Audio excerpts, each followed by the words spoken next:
امریکی aircraft carriers کو, امریکی بحری بیڑے کو بحرہ احمر میں نقصان پہنچانے کا عندیہ اس وقت یمنی حوثیوں کی طرف سے دے دیا گیا ہے. اب اس کے ساتھ ساتھ اس ویڈیو کو آگے بڑھانے سے پہلے ان تمام ناظرین کے لیے جنہوں نے اب تک ہمارا یہ چینل پاک گولڈ میڈیا سبسکرائب نہیں کیا, اس چینل کو سبسکرائب کیجیے تاکہ کوئی بھی اہم ویڈیو آپ مس نہ کر سکیں. اس کے ساتھ ساتھ بات کرتے چلیں, اس وقت کچھ لوکل سورسز ہیں جو کہ شام سے یہ خبریں کلیم کر رہی ہیں. شام کا وہ علاقہ جس کے اوپر اس وقت اسرائیلی فوج کا تسلط ہے, وہاں پر اب جو ہے وہ جو وہاں کے جو رہائشی ہیں ان کی طرف سے کچھ جو ہے وہ یہ خبریں آ رہی ہیں. Israeli raid, arrest and searches continue in the southern Quneitra countryside and the western Dira, and there is a state of panic among civilians without any action from the new Syrian leadership.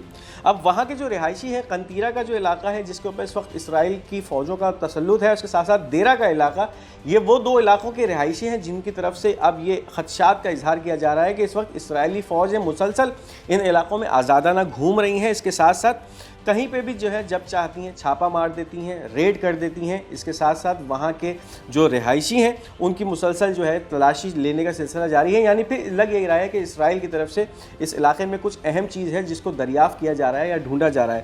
اب اس کے ساتھ ساتھ جو چیزیں اس وقت سب سے اہم اور سب سے زیادہ خوفزدہ کر رہی ہیں ان رہائشیوں کو, وہ یہ ہے کہ ان تمام تر اسرائیلی جارحیت, ان تمام تر اسرائیلی خلاف ورزیوں کے باوجود بھی جو نئی سیریا کی حکومت یا انٹرم گورنمنٹ بنی ہے ان کے کان پہ کسی قسم کی کوئی جو نہیں رینگ رہی. یعنی پھر آنکھیں بند کر کے اسرائیل کی ان تمام کارروائیوں کو جو ہے وہ نظر انداز کرتے جا رہے ہیں. تو اس وقت شام کے ان رہائشیوں کے اندر جو کہ اب یہ بشار الاسد کی حکومت کے خاتمے کے بعد یہ سمجھے تھے کہ شام مکمل طور پہ آزاد ہو گیا ہے, ان کے اندر اب یہ خوف بیٹھتا جا رہا ہے کہ اس وقت اسرائیل جس طرح سے قابض ہوتا جا رہا ہے شام میں, تو آنے والے وقتوں میں پھر جس طرح سے وہ ایک قید سے نکلے تھے اور اب یہ دوسری قید میں چلے گئے ہیں. اس کے ساتھ ساتھ اس وقت ترکی کی جو ہیجمنی اس علاقے میں قائم ہے اس کا اظہار اس خبر میں کیا جا رہا ہے. In continuation of a Turkish hegemony over Syria, the Turkish president announced Turkish foreign minister will visit Syria soon to discuss the new state structure. اس پورے سقوط شام کے اندر ترکی کا کتنا بڑا ہاتھ تھا, اردوغان کا کتنا بڑا سپورٹ تھا ان تمام ایس ٹی ایس کے گروپوں کو, اور پھر یہ ایس ٹی ایس کا گروپ جو کہ شام کی رہائی کا یا شام کی آزادی کا پروانہ لے کر ان شہروں میں داخل ہوئے تھے, اور پھر بہت سارے ریزسٹنس فیکشنز یا ایسے فیکشنز جو کہ پہلے ہی اس حکومت کے خلاف اپوزیشن میں تھے, انہوں نے اس تحریک کا حصہ بننے کے بعد شام کو جو ہے مکمل طور پہ آزاد کرایا. یعنی پھر بشار الاسد کی حکومت کا تختہ پلٹا. اب جو کیفیت ہے وہ یہ ہے کہ ایک ہیجمنی ہے, ایک جو ہے تسلط ہے اس وقت ترکی کا شام کے اوپر, اور اب یہ واضح کیا جا رہا ہے کہ نئے آنے والے وقت کے لیے یا نئی اس وقت جو بھی آگے کے حکمت عملی ہوگی اس کے حوالے سے اردوغان کی طرف سے اپنے فارن منسٹر کو شام بھیجا جائے گا تاکہ ایس ٹی ایس کے الجولانی سے ملاقات کرے اور پھر آگے کا جو میکینزم ہے وہ وضع کرے. اب اس کے ساتھ ساتھ بنجامن نیتن یاہو کے حوالے سے ایک خبر سامنے آ رہی ہے. پولینڈ کے اندر ایک تقریب منعقد ہونے والی ہے جس کے اندر آؤشوٹس کی آزادی کی ایک تقریب منائی جاتی ہے پولینڈ میں, اور اس کے اندر ہر سال جو ہے بنجامن نیتن یاہو شرکت کرتا ہے. بنجامن نیتن یاہو یہ وہ شخص ہے جس کا تعلق پولینڈ سے ہے, یعنی پھر یہ پولینڈ سے ہجرت کر کے اسرائیل آیا اور اب اسرائیل کے اوپر جو ہے وہ اس کا پرائم منسٹر بنا بیٹھا ہے. اب اس وقت اسرائیلی اخبار کی طرف سے یہ خبر دی جا رہی ہے, the Hebrew newspaper Israel Hayom, Netanyahu will not attend the ceremony commemorating the liberation of the Auschwitz in Poland for the fear of being arrested after the International Criminal Court's warrant. اب یہ وہ خوف ہے اسرائیلی وزیر اعظم کا کہ جو اس کو روک رہا ہے پولینڈ کے اندر اس تقریب کو اٹینڈ کرنے کے لیے. یعنی پھر اس سے پہلے ہمیشہ اسرائیل کا وزیر اعظم پولینڈ میں اس تقریب کے اندر موجود ہوتا تھا, اور اس سال اسرائیلی اخبار کے مطابق وزیر اعظم بنجامن نیتن یاہو اس تقریب کو اس میں شریک نہیں ہوگا. اس کی وجہ یہی ہے کہ اگر اس کو یہ خوف ہے کہ اگر یہ تقریب کو میں شرکت کرنے کے لیے وہ پولینڈ جاتا ہے تو پھر عالمی فوجداری عدالت کی طرف سے اس کے خلاف جو گرفتاری کے پروانے جاری ہوئے ہیں ان پہ عمل درآمد نہ ہو جائے اور اس کو پھر وہاں پہ دھر دبوچ نہ لیا جائے. تو اس وقت یہ خوف ہے. ایک طرف تو بڑے بلند و بانگ دعوے کیے جاتے ہیں کہ ہم جو ہے وہ کسی طرح سے کسی سے نہیں ڈرتے, لیکن خوف کا آپ اندازہ لگائیے کہ اسرائیلیوں کے اندر اتنا خوف ہے کہ اگر وہ اپنے ملک سے باہر نکلیں گے تو کہیں پہ بھی ان کو دھر دبوچا جا سکتا ہے. ساتھ ساتھ آپ کو یہ بتاتے چلیں کہ اس وقت رشیا کا ہائپرسونک میزائل اورشنک ہے, اس کی دھوم پوری دنیا میں مچ چکی ہے, اور اس وقت سابق امریکی فوج کے جنرل کی طرف سے یہ اعتراف کیا جا رہا ہے کہ اس وقت جو اورشنک میزائل ہے رشیا کا, یہ سیکنڈوں کے اندر امریکی بحری بیڑیوں کو تباہ کرنے کی صلاحیت رکھتا ہے. Retired U S army colonel Lawrence Wilkinson claimed that the single Russian orogenic missile could destroy a fully equipped American aircraft carrier within seconds. اب یہ وہ اعتراف ہے جو کہ ایک سابق امریکی فوج کے عہدیدار یا کرنل کی طرف سے کیا جا رہا ہے، جس میں اورشنک میزائل کو سراہا جا رہا ہے. یعنی رشیا کا یہ جو اورشنک میزائل ہے، ہائپرسونک میزائل، اس سے پہلے جب یوکرین کے اوپر اس کا ٹیسٹ کیا گیا تھا، اس کے بعد اس کی افادیت پوری دنیا پہ واضح ہو چکی ہے. اور اب اعتراف کیا جا رہا ہے امریکیوں کی طرف سے بھی کہ اگر رشیا کا ایک میزائل، یہ اورشنک میزائل رشیا استعمال کرتا ہے امریکی ایئرکرافٹ کیریئرز کے خلاف، تو پھر سیکنڈوں کے اندر یہ اورشنک ہائپرسونک میزائل اس پورے ایئرکرافٹ کیریئر کو تباہ و برباد کر دے گا. اب اگر بات کی جائے اس ایئرکرافٹ کیریئر کی، تو اگر اس کی لگ بھگ لاگت کی بات کی جائے تقریباً $14 بلین یا $14 ارب اس کی مالیت ہوتی ہے.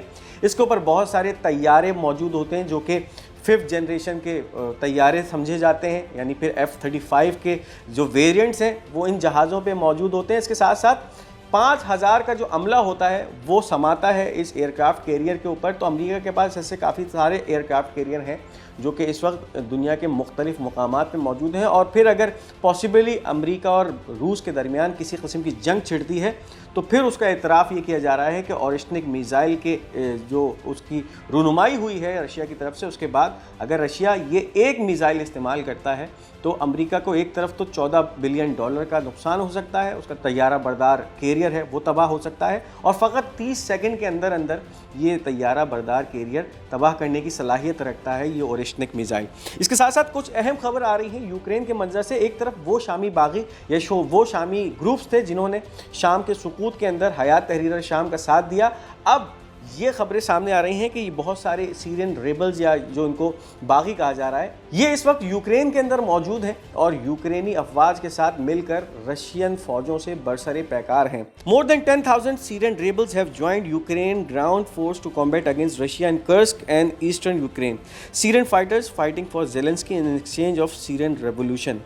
اب ایک طرف تو یہ دعویٰ کیا جا رہا ہے کہ اس سیرین ریولوشن کے اندر ترکی کا ہاتھ تو سا ہی، مگر ان دہشت گردوں کو ٹریننگ فراہم کرنے کے حوالے سے یوکرینین افواج جو ہے وہ شانہ بشانہ کھڑی تھی. یعنی پھر شام کے اندر پچھلے 7-8 مہینوں سے یوکرینی افواج کی جو ہے وہ غیر معمول موومنٹ دیکھی گئی تھی، جس کے بارے میں اس سے پہلے ایرانی انٹیلیجنس نے اور رشین انٹیلیجنس نے اسد حکومت کو آگاہ کر دیا تھا. یعنی پھر جتنے بھی یہ ٹیررسٹ تھے، ریبل جن کو کہا جا رہا ہے، انہوں نے جب شام کے سقوط حاصل کیا، اس سے پہلے مکمل طور پہ یوکرینیوں نے ان کو ٹریننگ فراہم کی، اور اب ان کا شکر گزار ہونے کے لیے یہ کر رہے ہیں کہ شام کے سقوط کے بعد 10,000 میں یہ شامی دہشت گرد جو ہیں اب یوکرین پہنچ چکے ہیں، اور اس میں وہاں پہ یہ کرسک ریجن کے اندر رشین فوجوں سے لڑیں گے. اس کے ساتھ ساتھ جو مشرقی یوکرین کا علاقہ ہے وہاں بھی ان کی موجودگی کے آثار جو ہیں وہ مل رہے ہیں. یعنی پھر اب یہ خبریں ایسکیلیٹ ہو رہی ہیں کہ زیلنسکی ان کو اب استعمال کرنے جا رہا ہے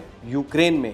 تو یہ تھی اس وقت کی اہم اپڈیٹس. اس ویڈیو کو لائک اور شیئر کرنا مت بھولیے گا. ہمارا یہ چینل پاک گولڈ میڈیا، اس کو ضرور سبسکرائب کرتے جائے گا اور اپنی قیمتی آراء کا اظہار کمنٹس میں ضرور کیجیے گا. انشاءاللہ بہت جلد آپ سے ایک دوسری ویڈیو میں ملاقات ہوگی. تب تک اپنا بہت بہت خیال رکھیے گا. تب تک کے لیے مجھے اجازت دیجیے. خدا حافظ.